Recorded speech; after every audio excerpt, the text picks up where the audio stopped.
Hi, everybody. Thank you for joining us today. Today's presentation with the Office of Continuing Education is called Understanding the Intersectionality of Mental Health Needs of Widows Across Cultures, presented by Bhutanya Alalum. Just before we get started, I want to remind everybody to please fill out the evaluation that you'll receive in your email at the conclusion of this session. If you don't get it within the end of the hour, you will get it by the end of the day today. Filling out that survey just lets us know that you've attended the session and can ensure that you receive your certificate for continuing education credit. But other than that, I'm going to pass it off to you. If you guys have any questions, feel free to monitor them in the chat. Hello, everybody, and thank you for attending today. So glad to see everybody here. Again, my name is Dr. Buthaina Alalum, and we will be talking today about an interesting topic and something close to my heart, understanding the intersectionality of mental health needs of widows across cultures. So before beginning, I just wanted to give a highlight of why this topic is so interesting to me. My family is originally from Iraq, and as I was growing up, due to the war, there were a lot of widows in my family. So I grew up in a home which discussed the struggles and the hardships and the challenges that widows have gone through. And specifically in my family at the time, we had over 30 widows. So it was something very tragic that we've experienced, and it just always left something in my heart, and it resonated with me throughout my life, my career, and my family life. So just wanted to give that background before we get started. All right, so here we go.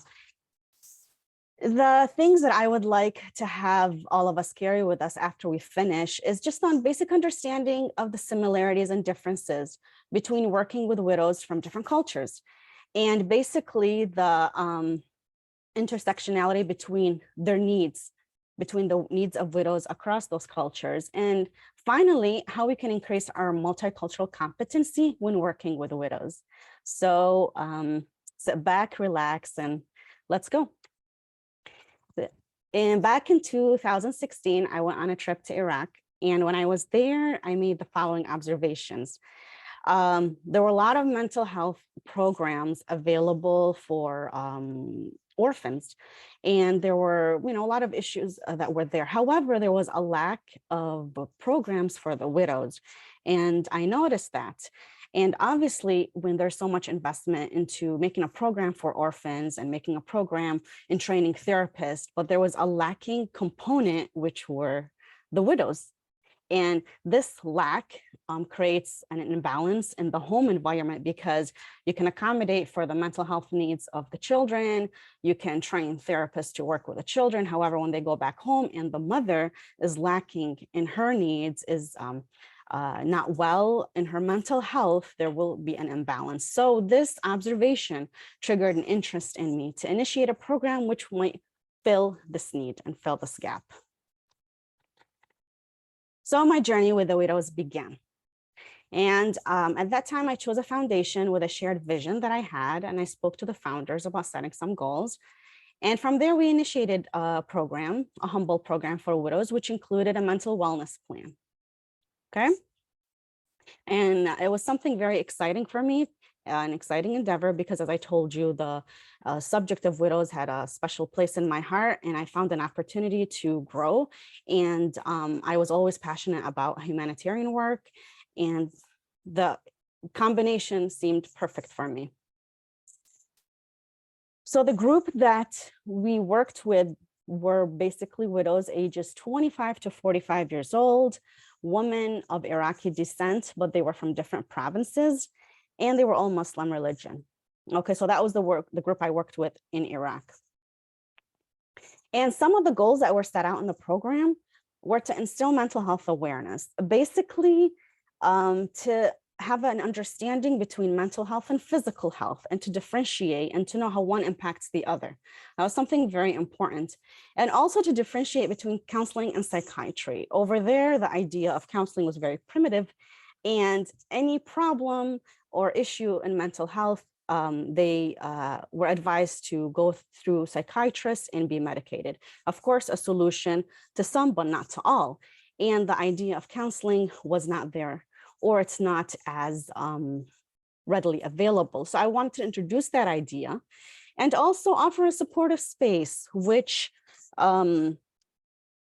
which would present a lack of judgment towards the women who are willing to learn more about themselves and their mental health.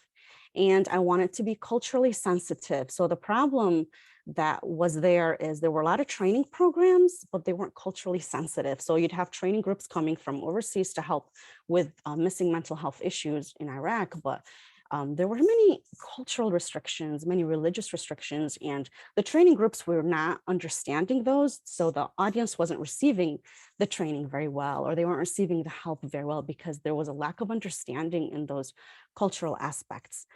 So I wanted something that would be culturally sensitive, and that would mean a lot to the widows, and it would impact how much they would receive the help once they understood that there was an embrace of culture and understanding of culture. Okay.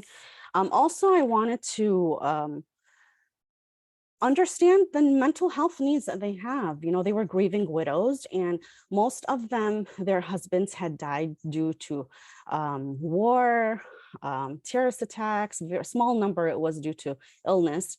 So I wanted to, you know, understand what their needs were and what would help in their progress, what would help them overcome the issues they were facing. Also, I wanted to understand what are the available resources there, because that would make a big difference in the success or outcome of any program that you offer them. Another thing that was of interest to me, and we made it as a goal in the program, was to network. You know, you had psychiatry, you had different people that were interested to help, but how to network everything and how to delegate teams. Because counseling isn't it's a very new area there, new area of study. So they would, a lot of people were recruited to help, but they didn't have much of a counseling background. However, they had an education background or psychology background. So kind of merging these resources and connecting and building a network of help for those widows, okay? So some of the observations I made when I was there. So the women lacked information, the widows that I worked with lacked information about mental health, self-care, and coping skills. As I mentioned, any issue, any problem, they were referred to psychiatry. They weren't taught any necessary skills that would help them cope through their trials and challenges. So they were lacking in that information. And they were in need of mental health professionals. That was one other issue that was very prevalent there. And the women were initially very skeptical of this program. So I remember, just short stories here and there just to share my experiences. I remember walking in the first day to meet the woman, and as I'm walking, I hear whispers behind me saying, "What is this? Is this a class? Who is she? What are we going to do?" So on and so forth. I'm thinking, oh, okay, I hope this goes well. So they were initially very skeptical, and some didn't even receive or welcome the program too much. I remember after finishing one of the sessions, and I left the hall, and a woman came running to the building. And she said, "Oh no, did I miss it? I heard there was some program for the widows here today." And I said, "Yeah, I'm sorry you missed it, but there'll be another one next week. And can I help you with anything?" And she said, "Yeah, actually, can I ask you?" And I said, "Yes, of course." She said, "I've been seeing a cardiologist, and he gave me some medication, and I've been having the side effect." And I'm like, I'm not that kind of a doctor. I think you need to go back to your cardiologist." She said, "What kind of a doctor are you?" And I said, "Well, I'm a research doctor, and I talk about mental health." So she looked at me, looked back at her son who had just dropped her off, and said, come back. She's not a real doctor. Take me back home." So this was a huge, you know, uh, disappointment to me, but it gave me insight into what their background in mental health and how they perceive mental health. So it was a long road ahead, let's just say that, but it was an interesting one. And so the program served its purpose, the continuous weeks, in instilling awareness, but that came with time and small steps. And as we went along, the women were thirsty for information and skills. They really wanted to learn more.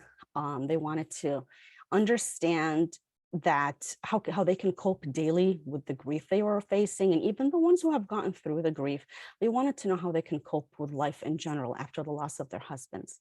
And with time, this became a safe zone for them. And a lot would say, this is my relaxation time to come. Um, However, they did go through struggles to attend because their families didn't understand why they had to go to some mental health class. So, and some didn't even allow them to.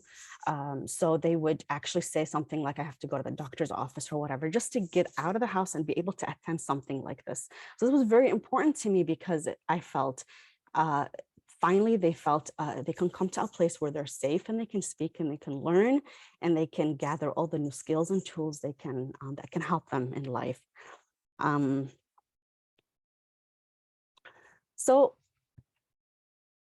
I spent a few weeks there, here and there, but being back in the US was another journey with the widows. And I was asked to initiate a wellness program at a local humanitarian organization. And the population were also women, but a mix of different backgrounds, also Middle Eastern, but different regions, different countries, white, African Americans, Muslims, Christians. So it was like a very diverse group, which was very fun and rewarding to work with.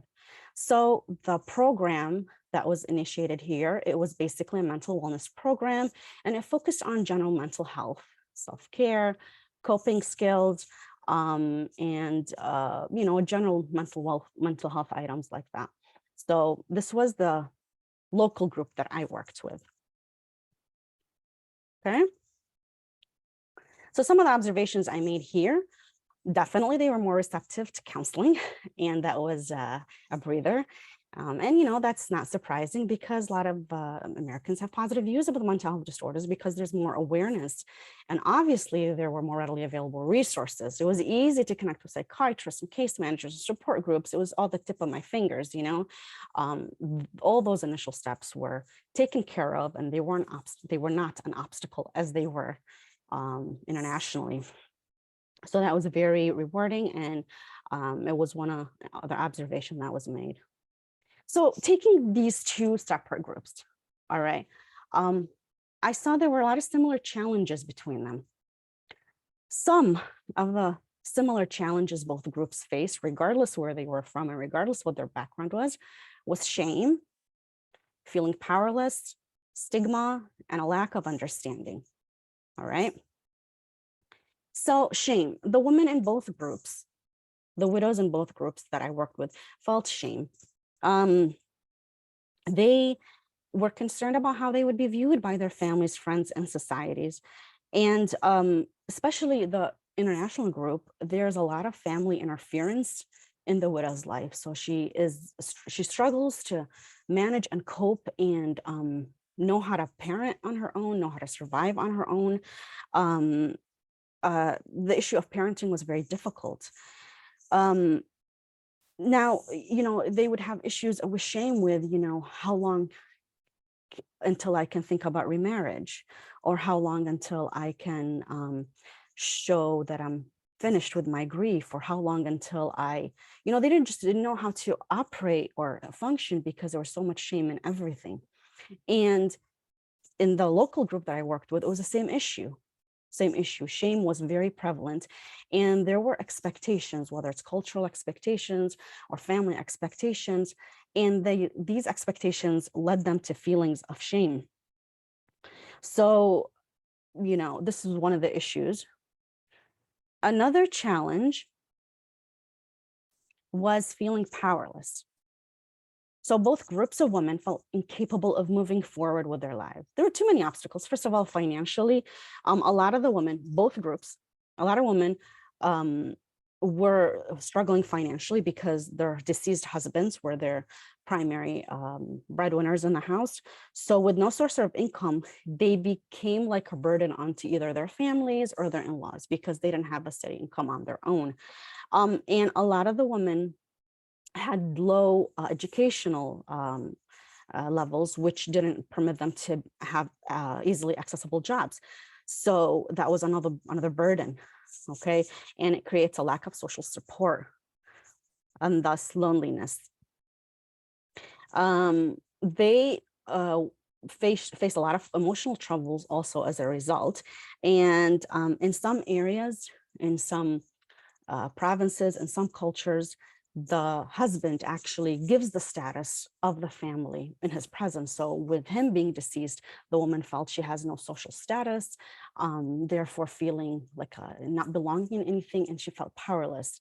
And in some places, she might be excluded from certain activities or opportunities or monetary advantages because of that. Over here, with a similar challenge was faced with the women, and they didn't have means to pay their bill. They didn't even know how to pay a bill, or I remember one of the women saying, I didn't know how to make a phone bill, to pay my phone bill, because my husband took care of everything for me. So there was a lot of dependence, and therefore with the death of a spouse, they felt completely helpless and alone. And so that creates a lot of problems for them. You can imagine the emotional turmoil that they would feel, in addition to feeling powerless. And then overcoming stigma. That was another similar challenge between both groups. Okay, so being a widow comes with certain cultural expectations and standards sometimes, especially on the international group that I worked with, the do's and the don'ts when you're a widow, and I remember some of the ladies would tell me stories of, I have to be careful what time I step out of the house, because if I come back, I don't want the neighbors talking about me. So can you imagine how much pressure and how much emotionally draining that can be? So in many cultures, for example, Malaysian culture, if a widow may express interest in marriage, she may be viewed as being in violation of society's female values, and she would have abandoned her maternal duty towards her kids. And this was a very prominent shared challenge with all groups. Over there in the international group, they would tell me that if the woman, even though she's became a widow at a very young age, her husband might have died in war or something, like a 30-some-year-old, 25-some-year-old, she would worry about thinking remarriage because she would not be honoring her husband's memory. And she doesn't want to do that. So she gets stuck living lonely, without any companionship, because of that, because of the stigma, and sometimes worrying about what her children might think of her. So that was a big concern. And over here, it was the same thing. The women expressed that concern to me, that were from different cultures as well, but it was a concern for them. What would especially my older kids, if they were older widows and they had older children, what would they say about me? Well, how would that impact their life? How would my grandkids see me? I don't want to erase my husband's memory by bringing another person in their life. So that was a big concern, and that was a challenge for them. So particularly in developing nations, widows are vulnerable to social shame, economic insecurity, and violations of many rights. Okay. Water break.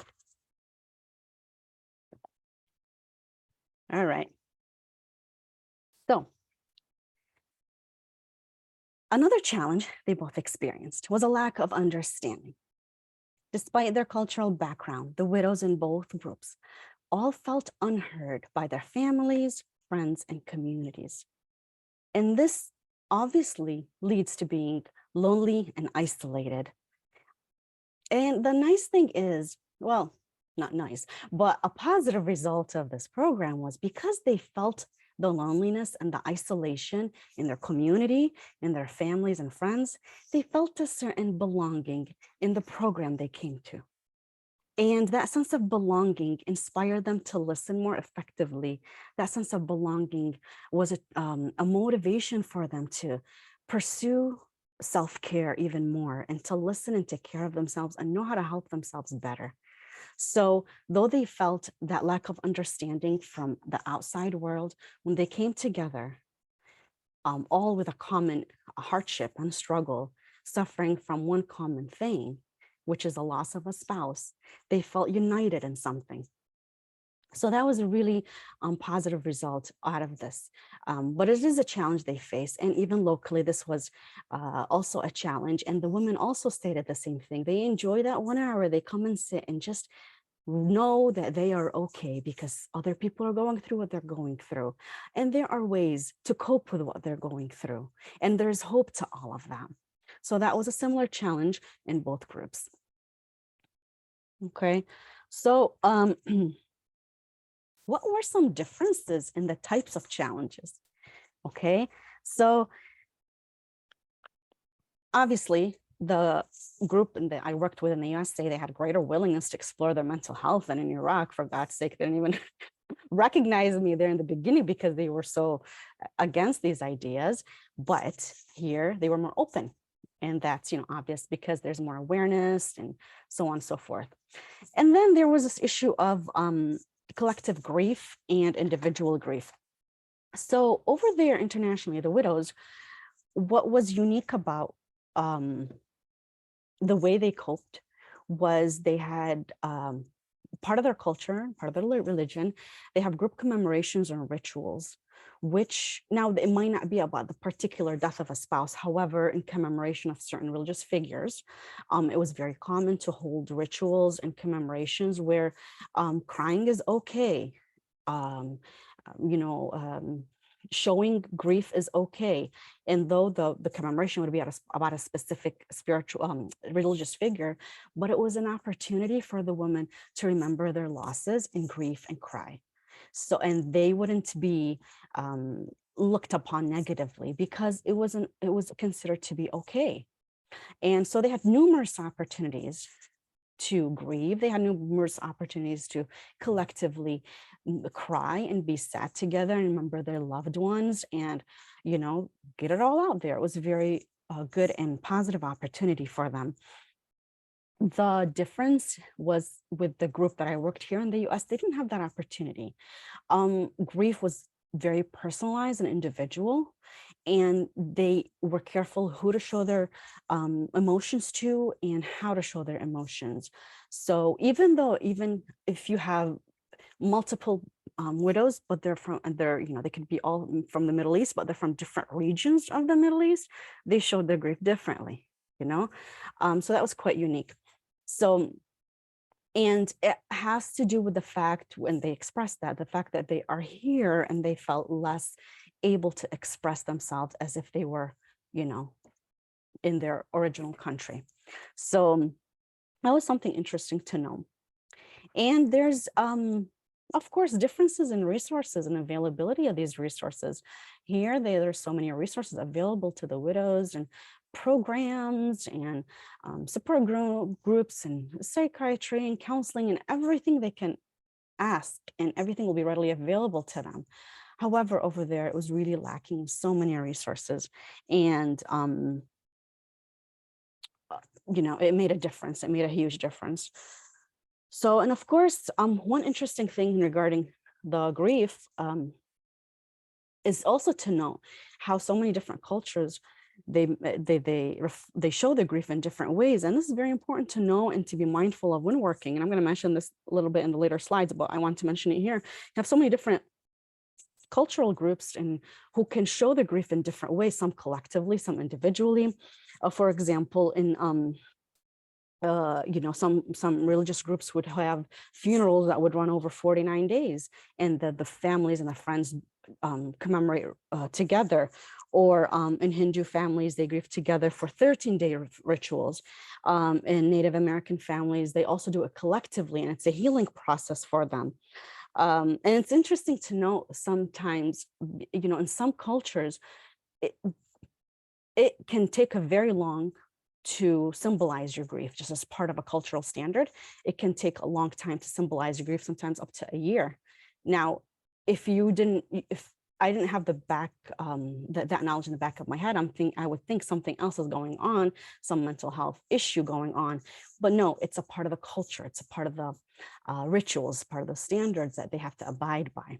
So something very important to keep in mind and to understand when working with the widows and working with those from different culture groups and populations. So these were some of the differences in the challenges. So the mental health needs of widows across cultures, there are a lot of needs that they have.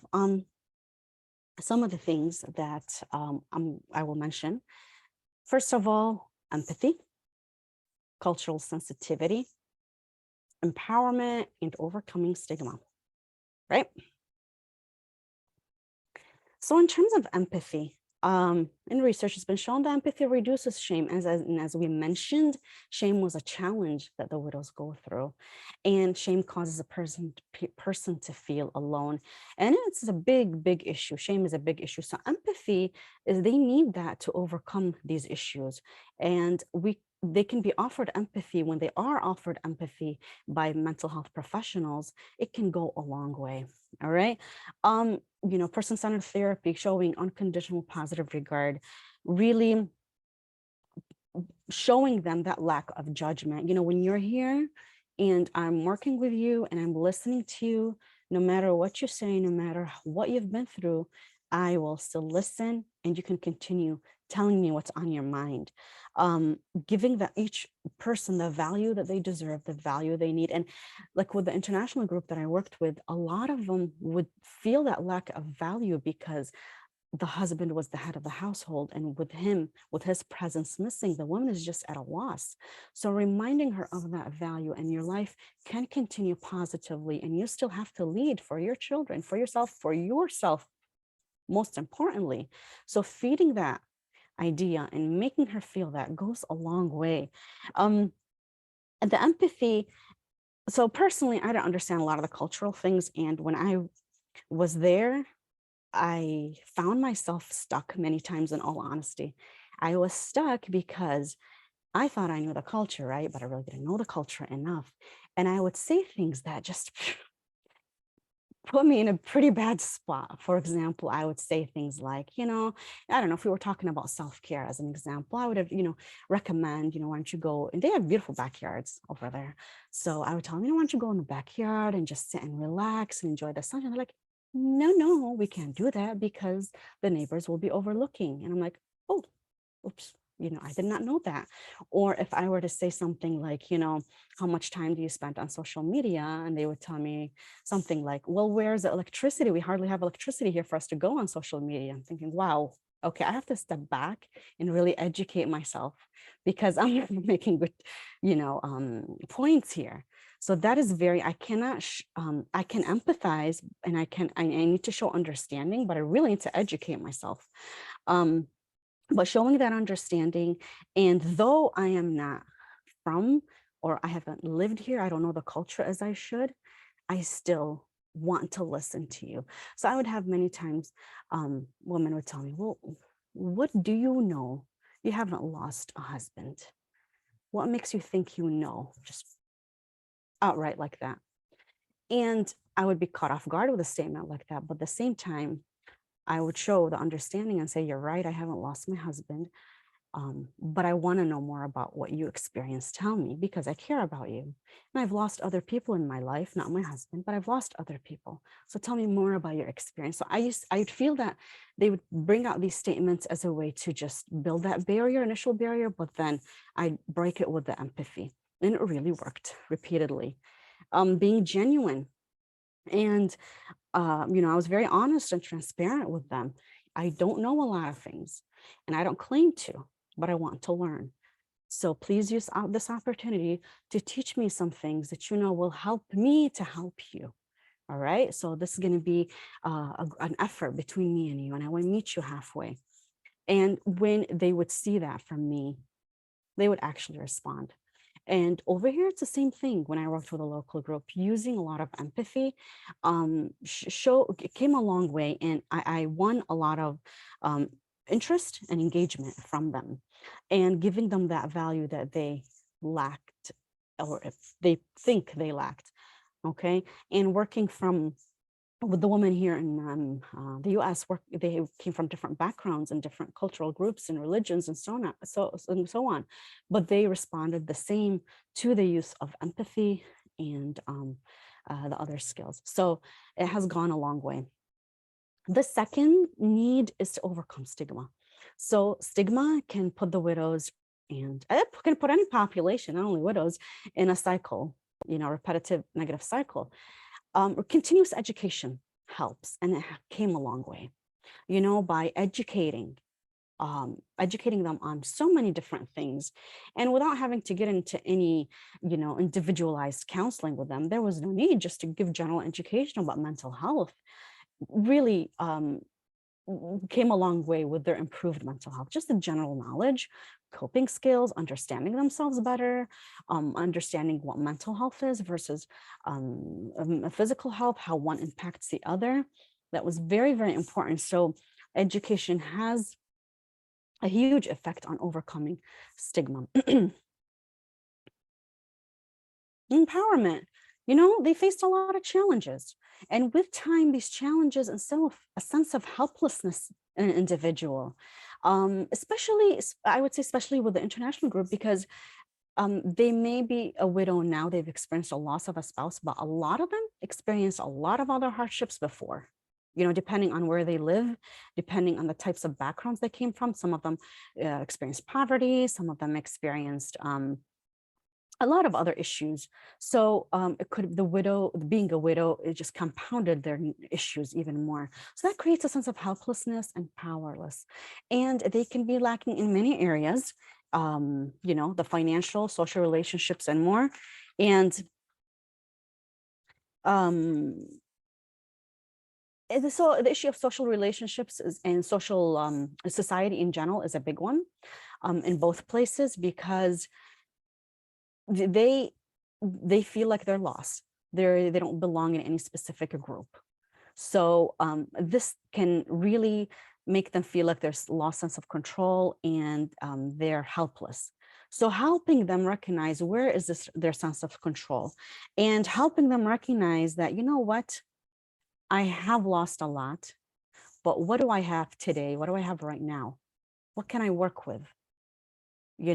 Bringing them in the here and now, the moment that they are presently in. What do they have? Because, we can go on and on about all their losses, all their hardships, all their challenges, but what do I have right now? And how can I, with the little that I have right now, move forward? This sense of empowerment was very, very important to them. And with that, it allows them to take in new information more openly, allows them to be more open for new ideas. And a lot would say, for example, if over there, when I would talk to them about, what kind of skills do you have? What do you want to do? How can you make money? So on and so forth. And, somebody as young as a 30-year-old would say, well, what's left of my life? What do I have? Okay, so you're 30, you have a lot ahead of you. Most importantly, you're young kids. So having them recognize that, having them tap into their strengths and recognize what skills they might not have, but they might be interested in having, and how can you gain those skills? All right. And helping them set small, teeny tiny goals towards working towards those skills. So just that empowerment, that sense of, hey, you know what, I can do something. I can do something with all that I had going badly in my life, but I'm still here. And I would look at them, that group internationally and this group in the US, each one of you is here today, which means you are listening, which means you want to change, which means you have hope. Just got to tap into that. And that was really received very nicely by them, with small, tiny steps, goal setting, some change in a mind shift, a mindset, a shift in mindset. Small steps did create that empowerment. And the cultural sensitivity, of course, they need that. They experience unique challenges related to their cultural backgrounds.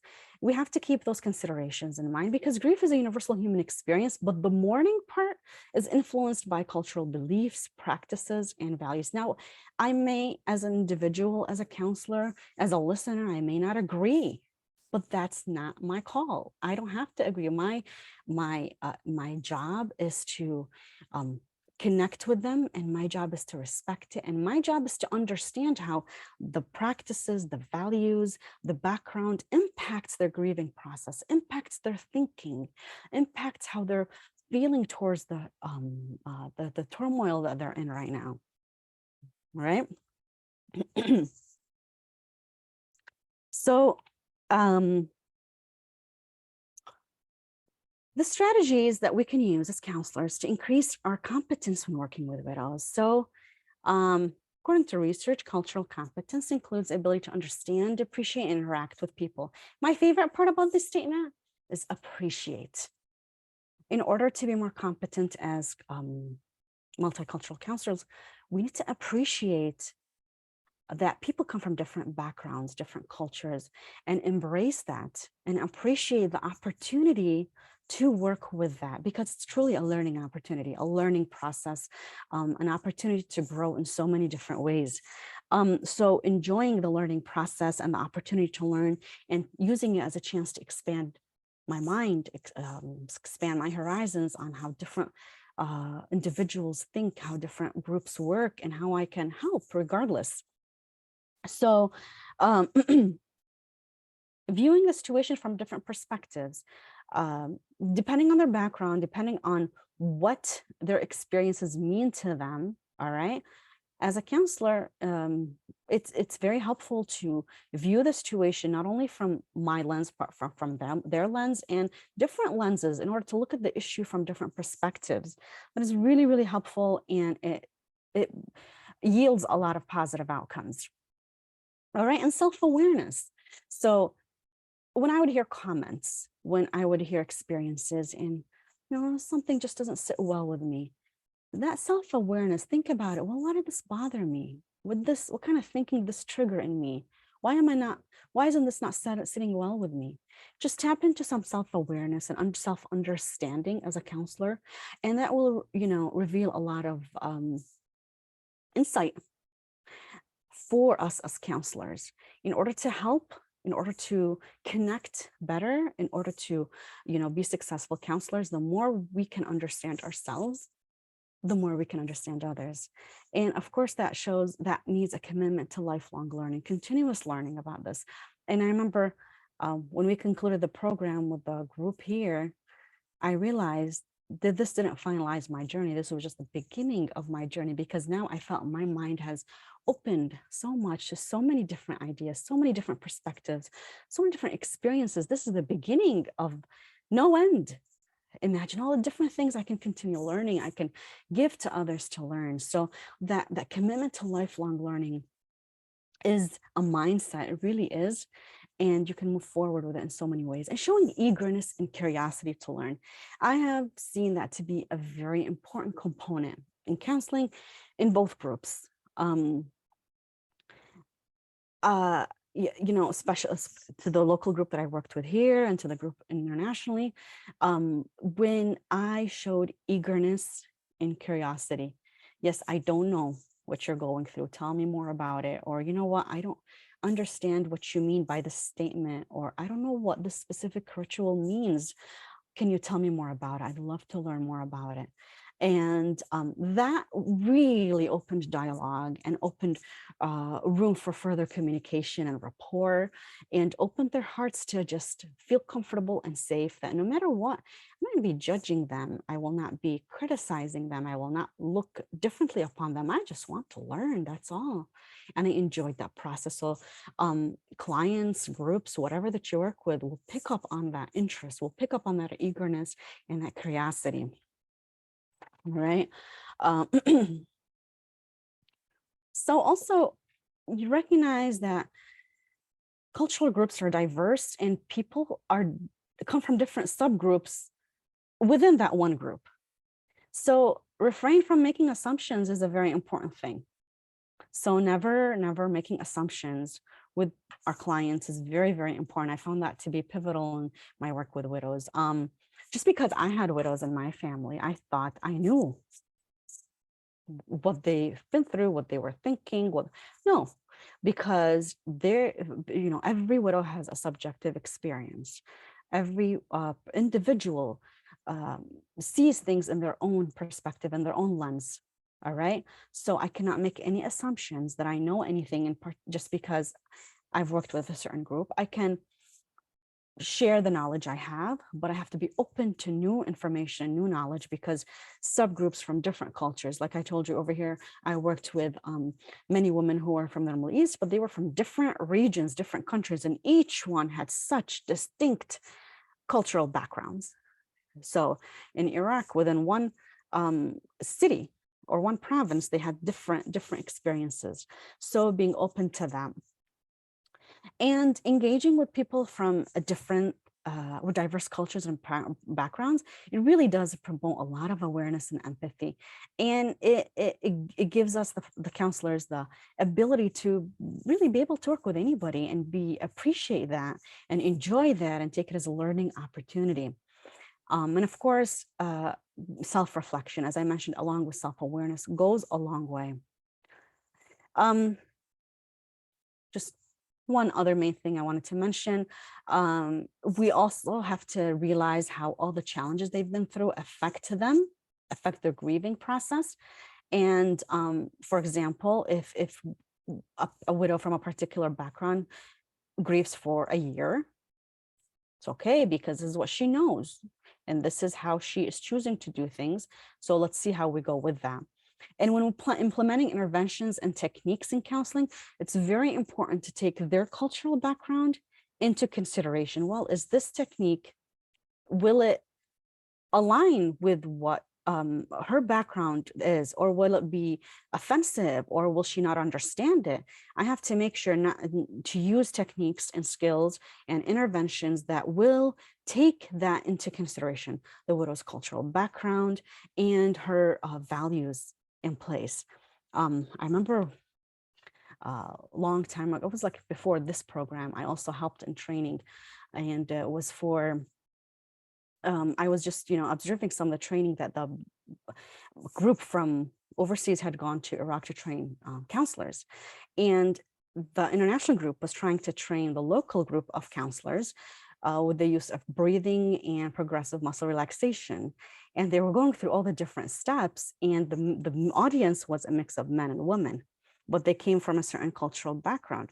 And the trainer was trying to guide them through their different steps of which muscles to relax and which muscles not to relax. And she was going through the body parts one by one. And I was just shaking my head. And she looked at me after, she said, "Why were you shaking your head?" I'm like, "Because they're not going to receive this well. This is culturally inappropriate. A woman cannot be doing this in front of men. It's just not going to be received well." She's like, "Oh, well, maybe that's why they weren't doing it." Yeah. So understanding what we're doing as interventions and techniques and how it aligns with the group that I'm working with, or the individual, how it aligns with their cultural background, with their set of values. So all in all, whew, I feel like I talked your ears out, but personal reflection with all of this, move this out of the way, a personal reflection. This was an amazing opportunity for growth for me as a counselor. I expanded on my clinical and personal experience in many, many ways. And I feel that I was privileged to work with a population in need. And just something that stayed with me when I worked with the international group. And I told them towards the end, I'm like, you know what? I feel there's so much more work to do. And I want to do so much for you ladies, because I think all of you are amazing individuals, but I'm sorry, this is all that we could do. And one of them said something to me, which I will never forget. She said, "There is one thing you could do for us." And I said, "Yeah, what is it? Tell me." She said, "Let our voices be heard everywhere you go." So I want their voices to be heard here in our small gathering here, and and in that way, I want their voices, their challenges, their trials, tribulations, their strengths, their ability to cope and move forward, their suffering.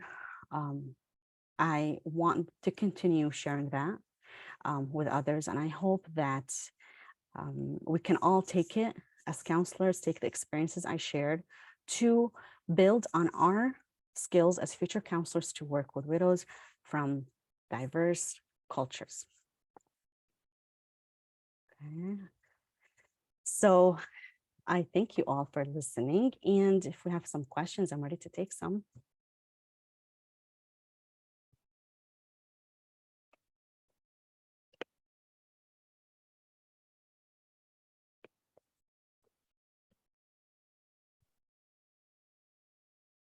Hi there. I posted in the chat. Sorry. So to gain a better understanding, when you were talking about groups coming from overseas that were not culturally aware.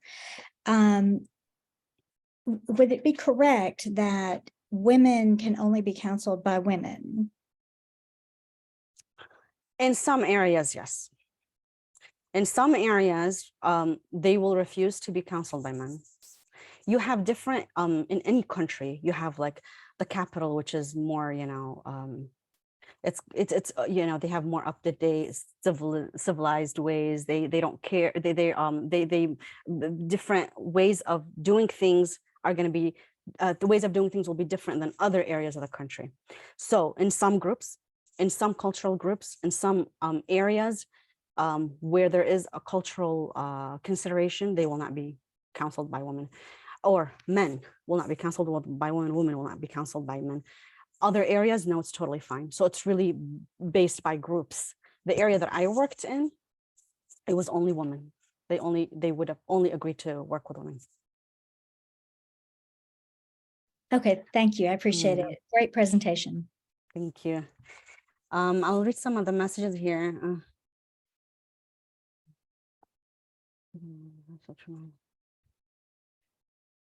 Well, thank you to all of you for listening. And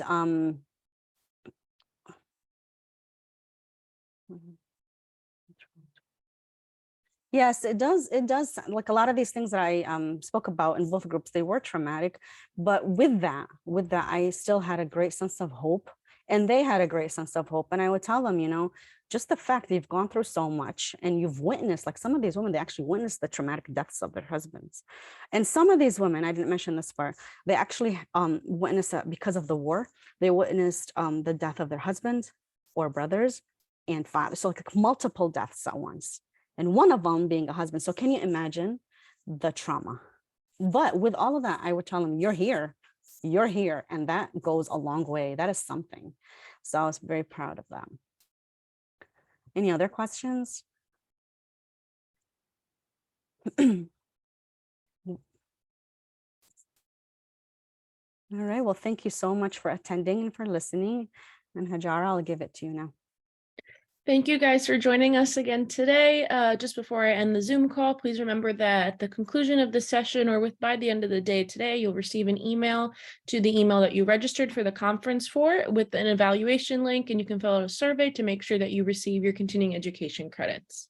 But if there are no other final questions for today, I want to thank you guys for joining us for our conference this week, and enjoy the rest of your day. Goodbye, everybody.